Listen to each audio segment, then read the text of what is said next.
La Retro es presentado por Next News, el banco de noticias más grande de Chile.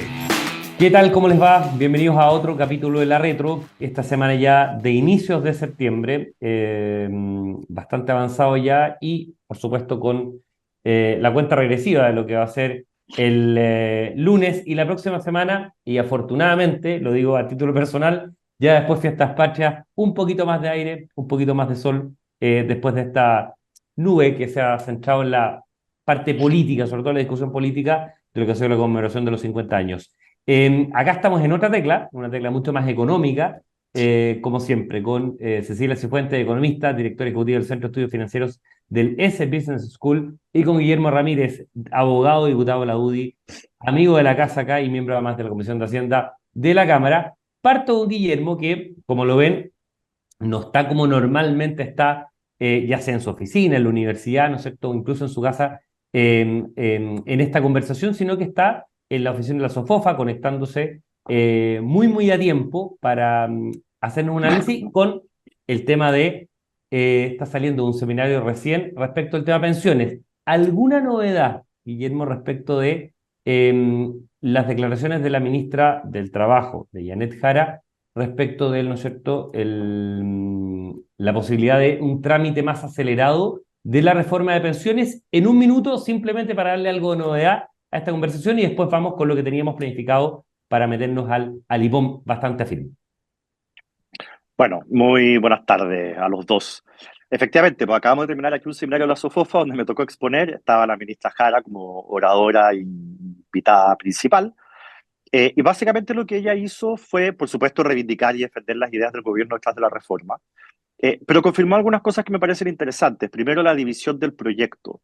El proyecto, si uno dijera, mire, el proyecto es 100, hay 40 que no se va a presentar nunca, digamos, que era la parte como más refundacional del sistema de pensiones. Y del 60 que queda, vamos a discutir ahora el 40 y vamos a dejar 20 para después. Y ese 40 incluye PGU, incluye separación de la industria e incluye el destino de los puntos adicionales de cotización.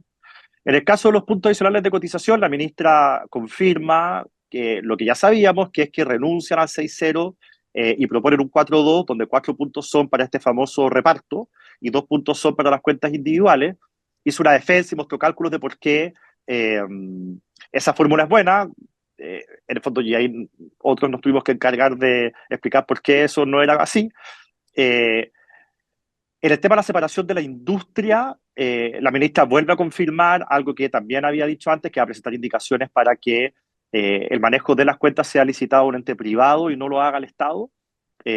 Nosotros hemos propuesto que analicemos bien el tema de la separación de la industria porque no se ve por dónde eso va a mejorar la competencia en el mercado del FP y cómo eso va a mejorar, que es lo que se busca, que las comisiones sean menores. Tenemos serias dudas de que en un monopolio, sea privado o público, vaya a haber más eficiencia que en un mercado competitivo. Entonces hay que mirar bien ese asunto. Y bueno, explicó cosas que no había explicado antes en público, como por ejemplo cómo va a funcionar el tema de las licitaciones de los fondos de pensiones. La idea del gobierno es que cada año se licite el 10% de los fondos de pensiones de los trabajadores en la FP más barata o en la que se gane esa licitación. Explicó también con más detalle el tema de la administración o los fondos generacionales como reemplazo a los multifondos. Explicó también algunos aspectos de cómo funcionaría el seguro social y cómo se repartiría esa plata. En fin, nada nuevo, pero sí me parece interesante que la ministra, en un seminario que estaba siendo transmitido por EMOL y que fue aquí en la SOFOFA, frente a un público bastante amplio, entrara en detalle y confirmara algunas de las cosas que a esta altura eran anuncios más bien informales, ahora ya lo hace de Afirme manera mucho más explícito y afirme, y efectivamente. pública. Cecilia, una primera aproximación, quizás bastante breve, de lo que plantea Guillermo a propósito de los dichos de la, por supuesto, de la ministra de Gobierno, que a ti te parezcan interesantes. Obviamente, sincerar la discusión, la división de un poco los proyectos, la prioridad respecto de ciertos temas y dejar de lado otros también. Bueno, mira, a ver, el titular de dividir el proyecto a mí me parece bien. Yo creo que este era un proyecto que abarcaba demasiados temas, lo que habíamos visto muchas veces, que eso hacía prácticamente imposible que avanzara. Entonces creo que es una buena noticia esta idea de vamos por parte, que es un poco lo que la forma como hemos avanzado en materia de pensiones en el último tiempo. Se han aprobado, por ejemplo, mejoras al pilar solidario bastante significativas en los últimos años en los que ha sido posible avanzar. Se dice que no hemos hecho nada en materia de pensiones. Yo vuelvo a insistir que se ha hecho mucho en materia de pensiones, se hizo mucho con la creación de la PGU y en esa lógica ha sido posible hacer avances. Entonces, yo había planteado antes y probablemente en este mismo programa que era una buena idea dividir el proyecto. Ahora, yo no lo dividiría en la forma que propone la ministra. Yo creo que definitivamente hay que postergar un poco más, y estoy de acuerdo con Guillermo, la discusión de la separación de la industria. A mí me parece que esta discusión se ha dejado en manos de personas que entienden de pensiones, de personas que entienden de seguridad social, pero no necesariamente de personas que entienden sobre organización industrial. Yo creo que Mm. aquí falta análisis técnico más profundo, falta capacidad técnica. No son los mismos expertos los que tienen que hacer el análisis de cómo se divide el 6%, por ejemplo, de los que hacen las propuestas para mejorar los niveles de competencia en la industria. Son dos temas muy distintos, son dos especialidades técnicas muy distintas. Entonces yo creo que aquí en la discusión de la cotización tenemos mucho avanzado, hay harta carne sobre la que discutir. En la de la separación de la industria, a mí me parece que falta mucho análisis técnico, sobre todo cuando se combina con el cambio en el cobro de comisión. Son transformaciones muy grandes en la organización industrial esas dos. La forma en que se cobra el precio es muy relevante en la organización industrial. Casi uno plantearía, hagamos eso solamente o analicemos eso solamente y no este Big Bang de cambio en la organización industrial que hace recordar inevitablemente el Transantiago. Fecha, Guillermo, para la presentación de esta primera parte, fines de septiembre. ¿Planteó algo concreto la ministra? Así es, la ministra la semana pasada había dicho que iba a presentar estas enmiendas después del 18. Hoy confirmó que las va a presentar a finales de septiembre. Y en el intertanto, yo creo que va a haber mucha conversación en el Congreso. Esto no ha salido en ningún diario ni en ninguna parte porque han sido cosas más bien reservadas, pero se activó el diálogo en materia de pensiones en la Cámara de Diputados. O sea, llevamos ya varios días juntándonos diputados de distintas bancadas, no para llegar a un acuerdo, porque al acuerdo hay que llegar con el gobierno. Ellos tienen la manija, ellos solamente pueden presentar indicaciones, nosotros no podemos, estamos imposibilitados por la Constitución. Pero sí para ir acercando posiciones, ver si hay algunas ideas novedosas en las cuales puede haber agua en la piscina del otro lado. Y creo que hemos ido avanzando al menos en un ambiente de más concordia, de más diálogo, y también creo que han salido algunas ideas interesantes que van a empezar a discutirse. Y una de las cosas que yo aprendí en política es que cuando se plantean ideas y empiezan como a dar vueltas, al final las buenas ideas caen por su propio peso y las que aparentemente eran buenas pero resultaron ser malas, también cae eso por su propio peso. Entonces, bueno, que ciertas ideas que se plantean empiecen a ser discutidas, se empiece a ser consultado con los grupos técnicos de cada parlamentario, de cada bancada. Eso siempre es positivo. Así que creo que hemos, como en cierta forma, aunque sea de manera informal, hemos ido retomando el diálogo respecto al tema de las pensiones.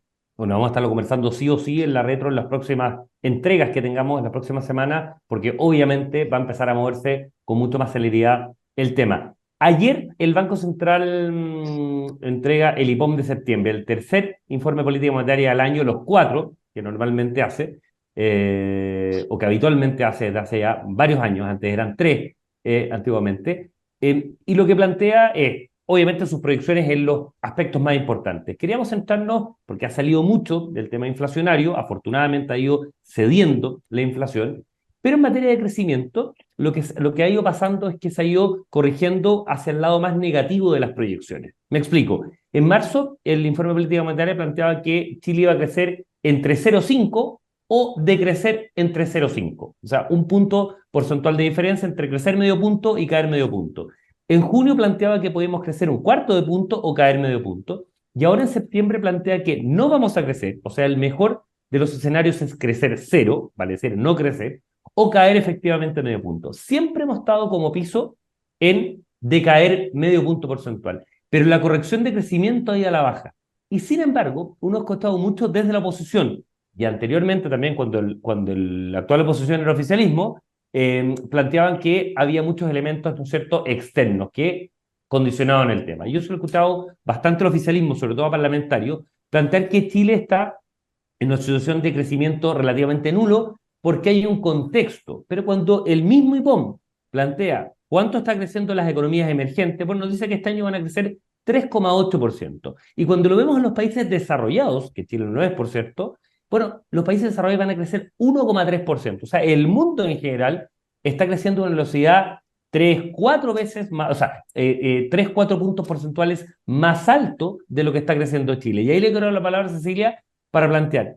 Primero, se está desnudando una falencia de crecimiento importante, o sea, no vamos a crecer, pero además en un contexto internacional en que efectivamente se está viendo un dinamismo, que es lo que no se está viendo en Chile. Yo creo que ese es el tema central del IPOM, a mi juicio, que es que vuelve a mostrar, y de hecho el discurso de la presidenta del Banco Central en el Senado lo dice muy claro, tenemos un problema de crecimiento de largo plazo, de mediano plazo, tenemos un problema serio. Hace 15 años atrás, Chile crecía más que el mundo. Hace 10 años atrás empezamos a crecer al ritmo del mundo. Y ahora vamos a crecer, no solo este año, sino lo que preocupa, porque todavía este año hay algo del proceso de ajuste que tuvimos que hacer por las políticas irresponsables del 2021. Aquí lo que preocupa son las proyecciones del Banco Central para el 2024 y el 2025. Y esas proyecciones hablan que Chile va a crecer un punto o más que un punto menos que el promedio mundial. Crecer menos que el promedio mundial es un resultado muy malo para un país como Chile, en que hace algunos años atrás éramos de los países con buenos resultados en el entorno no solo latinoamericano, sino que también mundial. Cuando uno le preguntaba a las personas cuáles son sus expectativas sobre el futuro, qué espera para sus hijos, las respuestas siempre eran, mis hijos van a vivir mejor de lo que yo viví. Eso se rompió. Eso es súper importante. Yo creo que este es el tema que debería estar en el centro de la discusión de políticas públicas. Todas las reformas que nosotros discutimos acá deberían orientarse en pro de ese objetivo, recuperar el crecimiento. Y por eso creo yo, por ejemplo, que es tan importante que los 6 puntos de cotización vayan a ahorro. Porque tenemos que preocuparnos del bienestar de las futuras generaciones. La centroizquierda y la izquierda hablan mucho del problema medioambiental, de la sostenibilidad, pero tan importante como el problema medioambiental son las condiciones de vida de la población y las expectativas, y lo que nos dice el Banco Central es que esto está mal. La presidenta del Banco Central dice que tenemos un problema en el crecimiento tendencial, que hay problemas en la educación, que es lo más importante. Habla también del tema de los permisos, y que esto es un tema que están levantando muchos sectores y que tendría que estar mucho más en el centro del discurso oficial. Agrego un dato, Guillermo, para darte la palabra. Obviamente, ¿no es cierto?, se pondera en la proyección de crecimiento la inversión con caída, ¿no es cierto? Esto nos retrotrae a los años del segundo gobierno de la presidenta Bachelet, una caída de la inversión en 1,2% y la demanda interna, una caída de 4,3, 4,5%, que también es bastante importante. Por cierto, eso está incorporado en la proyección de crecimiento. Son elementos que forman, ¿no es cierto?, el Producto Interno Bruto. En este contexto, Guillermo, de un crecimiento nulo, en el mejor de los casos, o eventualmente negativo, en este contexto, el pacto fiscal, ¿cómo se incorpora? ¿Cómo conversa? ¿Cómo choca de algún modo? ¿Cómo puede ensamblarse o es simplemente inencajable una reforma tributaria en este contexto de crecimiento?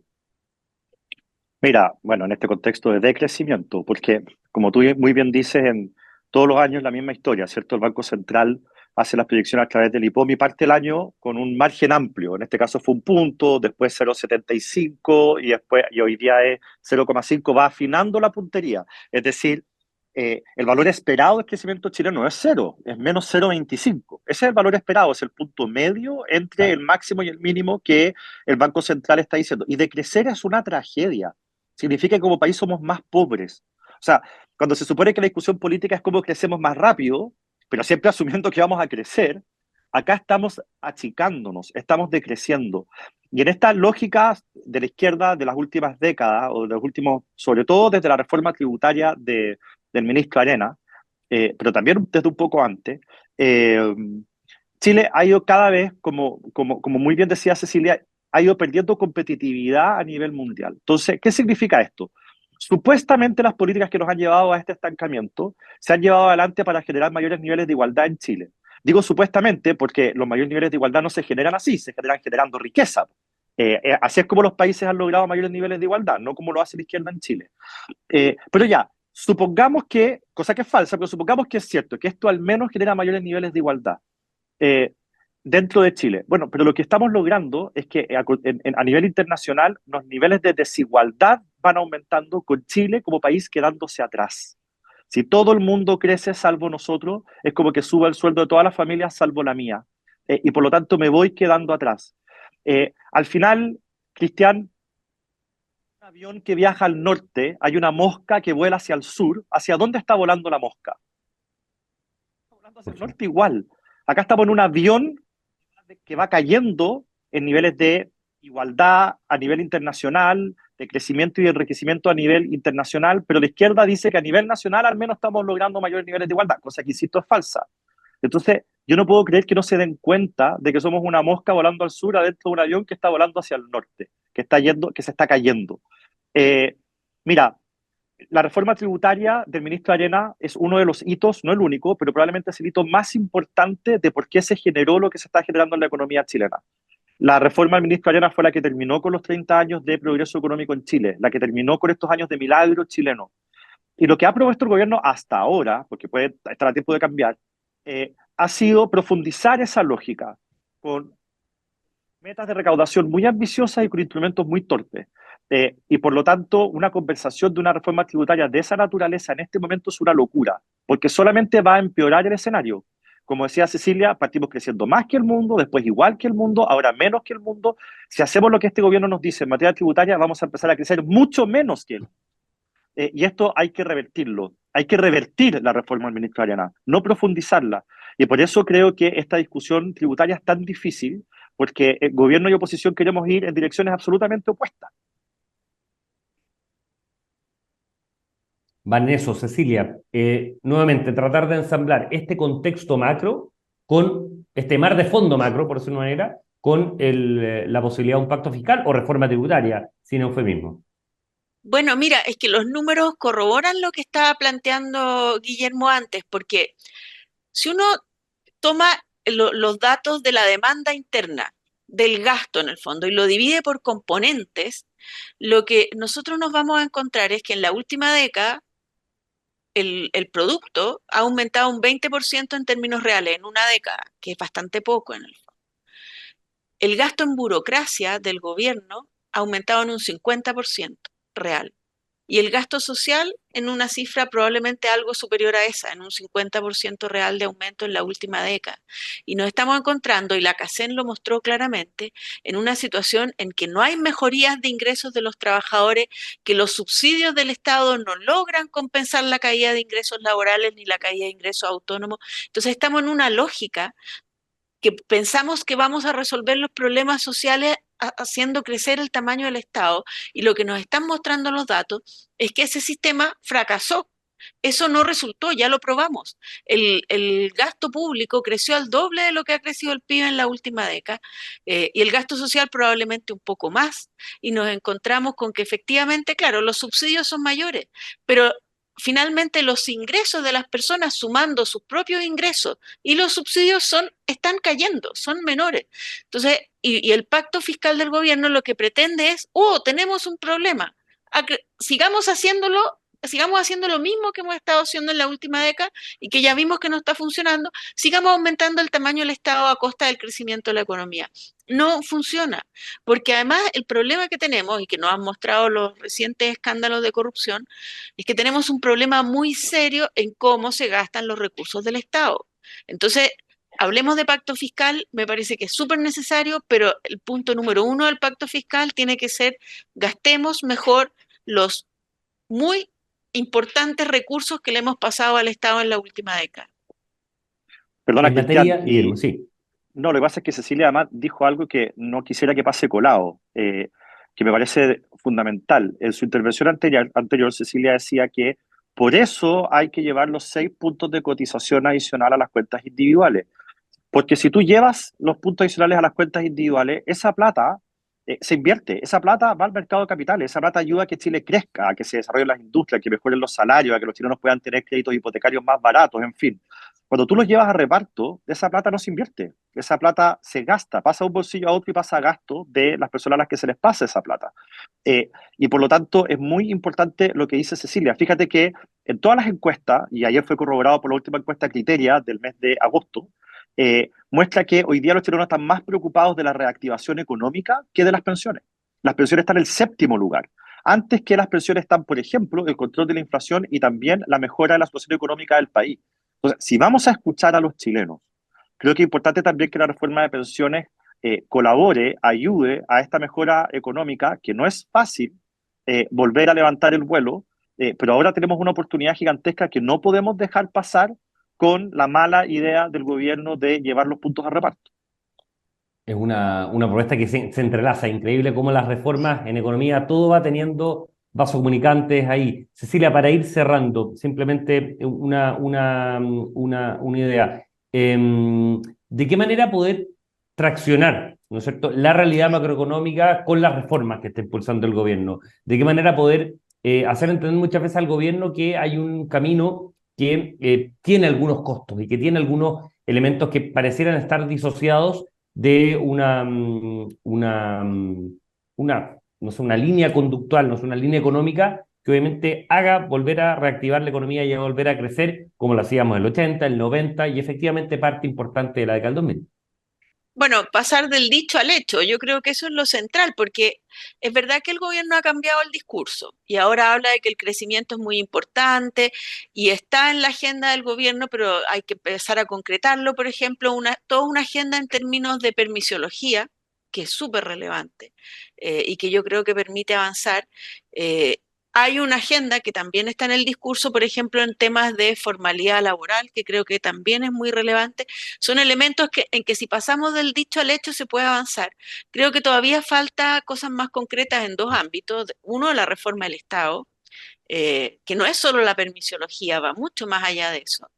Va, yo creo que efectivamente a hincarle el diente a los 700 programas sociales que no están generando los resultados esperados y ir más a esquemas de transferencias directas que están probando ser mejores. Empleo público también, por supuesto. Empleo público, fiscal. bueno, y el otro tema que está ausente de la agenda del gobierno es la calidad de la educación, que estamos teniendo un deterioro muy significativo y que es una condición absolutamente necesaria para el desarrollo económico. Guillermo, en 30 segundos, de verdad te pido 30 segundos, ¿tú notas algún cambio de percepción del gobierno? ¿Una mayor apertura? Ya lo está haciendo, yo creo que es valioso lo que está haciendo en materia previsional de modificar alguna conducta, no todo lo que obviamente ustedes esperarían, pero algo está modificándose. En materia de pacto fiscal, ¿tú ves una mayor apertura también? Sí. Mira, el vaso medio vacío es que una de las cosas que la día es imposible recuperar es el tiempo pasa y no se recupera. Perdimos 1 año y medio de un gobierno que era absolutamente maximalista, lo demostró en su posición en la Convención Constitucional fracasada y también en los 2 proyectos de reforma que presentó, en la previsional y en la tributaria, muy extremas, muy refundacionales, al final muy maximalista. Creo que el fracaso de la Convención y el fracaso de la reforma tributaria en la Cámara de Diputados los llevó a reflexionar. Y hoy día yo veo en el gobierno, en ambas reformas, el ánimo de llegar a acuerdos y las han ido moderando y han dado muestras de mayor apertura. Ahora, las muestras de mayor apertura se tienen que traducir en acuerdos que sean buenos para el país y eso es lo que está por verse si finalmente va a ocurrir. Bueno, queda poco, fines de septiembre, perdón, digo, después de fiestas patrias, como tú planteabas, Guillermo, el gobierno se compromete, ¿no es cierto?, a presentar la reforma o el paquete, ¿no es cierto?, de cambios o modificaciones a su propuesta de reforma previsional y ahí vamos a ver, como se dice en buen chileno, cuántos pares son 3 moscas, aprovechando el clima más 18ero. Como siempre, muchísimas gracias a los 2 panelistas de La Retro, Cecilia Cifuentes, economista y directora ejecutiva del Centro de Estudios Financieros de la S Business School, y Guillermo Ramírez, diputado de la UDI, abogado y además miembro de la Comisión de Hacienda. Como siempre, como les reitero, muchísimas gracias. Nos estamos encontrando la próxima semana con algunos temas que nos quedaron ahí en el tintero en materia económica. Que tengan una muy buena semana y un gran fin de semana también. Nos vemos. La Retro es presentado por Next News, el banco de noticias más grande de Chile. El Líbero, la realidad como no la habías visto. Haz que estos contenidos lleguen más lejos haciéndote miembro de la Red Líbero.